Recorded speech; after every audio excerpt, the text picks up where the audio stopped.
In the course of history, one civilization stands as a testament to human ingenuity and valor. The ancient Greeks, a people of extraordinary wisdom and unmatched military prowess, have left an enduring impact on the world. Join us on a captivating journey to explore the remarkable and unparalleled history of the ancient Greeks, whose legacy has significantly shaped the course of the world.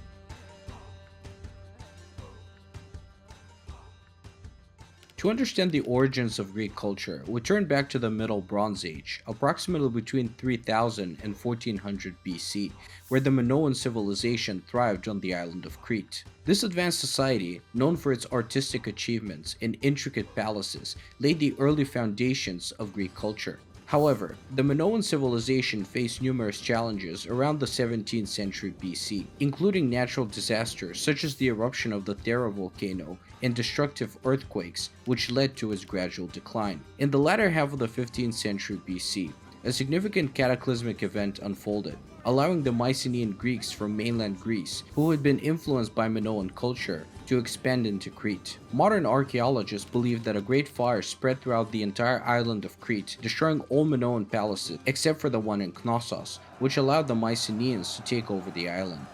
The Mycenaean civilization, emerging around 1600 BC on the Greek mainland, marked a period of transformation.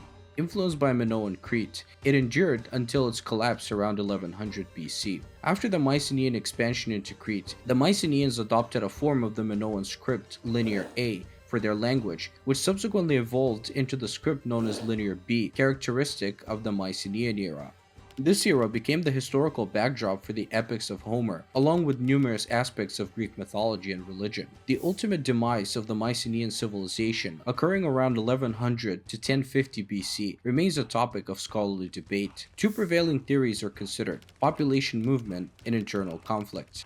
The former theory suggests that invaders, notably the Dorians, in line with ancient Greek tradition, played a role in the destruction of Mycenaean sites. This theory finds support in archaeological evidence, including shifts in burial practices, the emergence of the Doric dialect of Greek, and the gradual southward migration of the Dorians, who eventually established themselves in Mycenaean centers. An alternative theory links the decline of Mycenaean Greece to the Sea Peoples, who wrought widespread destruction in Anatolia and the Levant until Pharaoh Ramesses III eventually quelled their advances around 1175 BC.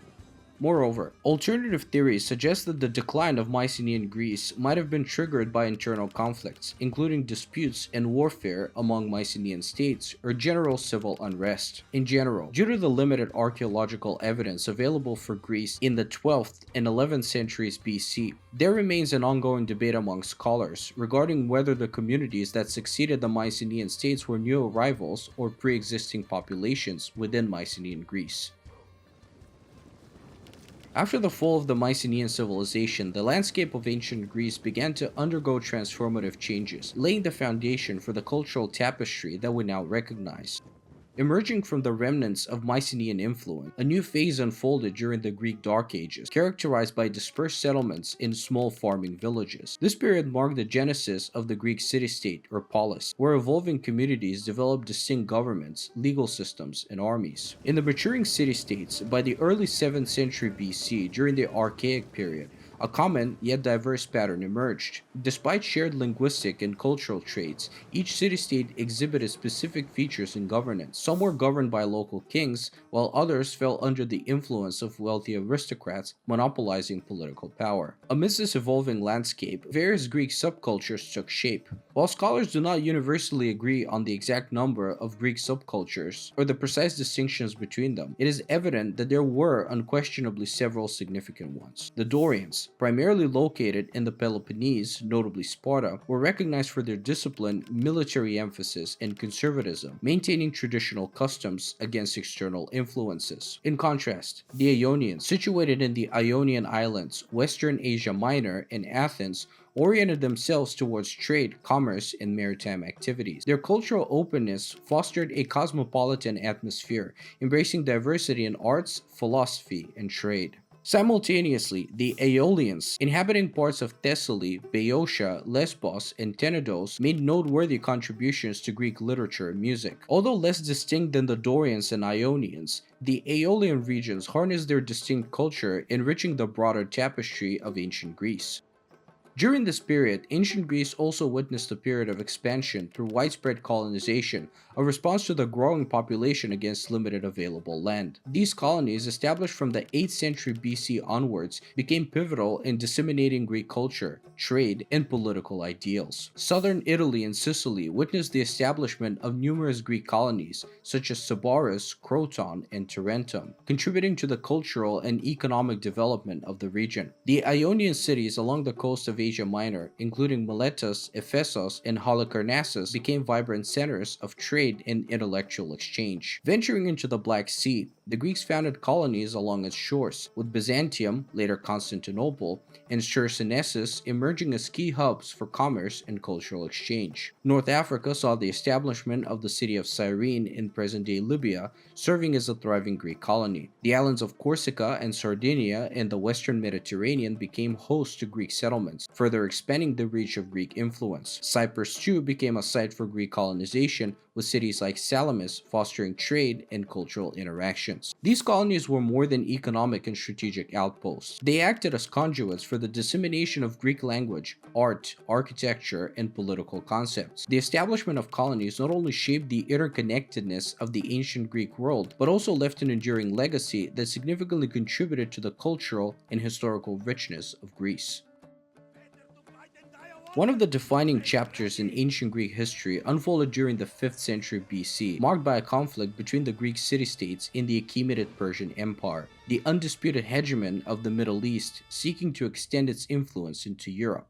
The origins of this conflict can be traced back to 546 BC, when Cyrus the Great led the Persians to invade Anatolia, achieving victory over King Croesus of Lydia. Subsequently, the region was brought under Persian control.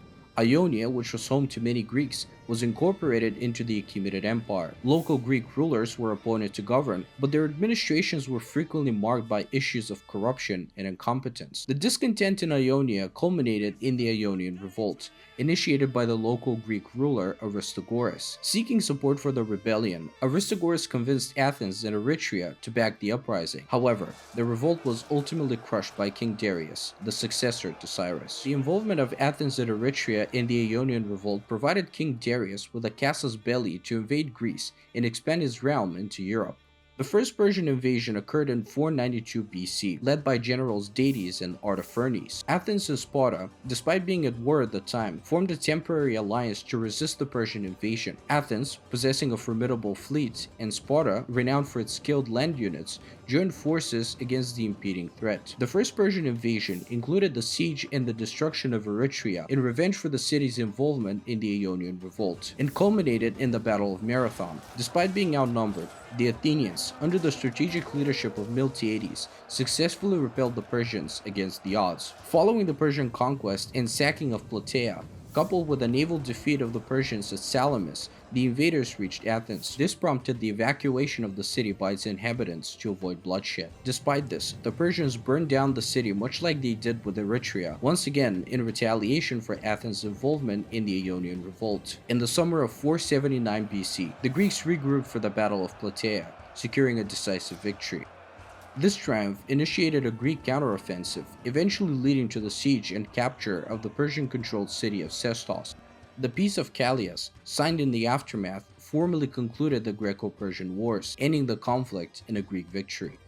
The Greek victory in the Greco-Persian Wars paved the way for the next period in the history of ancient Greeks, the Peloponnesian War. The ensuing conflict had a lasting impact on the Greek city-states, reshaping their political landscape and influencing the course of history. After the Greco-Persian Wars, Athens and Sparta formed separate alliances, creating the Delian and Peloponnesian Leagues respectively. The Athenian-led Delian League included northern and eastern Aegean states, emphasizing naval strength, while the Peloponnesian League, led by Sparta, comprised major land powers in the southern parts of the Greek peninsula, including Corinth. This ensuing conflict mirrored Athens' naval dominance and Sparta's military prowess, reminiscent of their respective strengths during the Greco-Persian conflict. The first period of the conflict, known as the First Peloponnesian War, saw the first conflicts between the Delian League and the Peloponnesian League. Tensions escalated, leading to clashes between the two sides, yet neither Athens nor Sparta achieved a definitive advantage. A decisive moment occurred when Athens, under the military leadership of Pericles, sought to capture the city of Boeotia, a Spartan ally. Despite an initial setback at the Battle of Tanagra, the Athenians eventually succeeded, advancing further by capturing cities and damaging Spartan docks. However,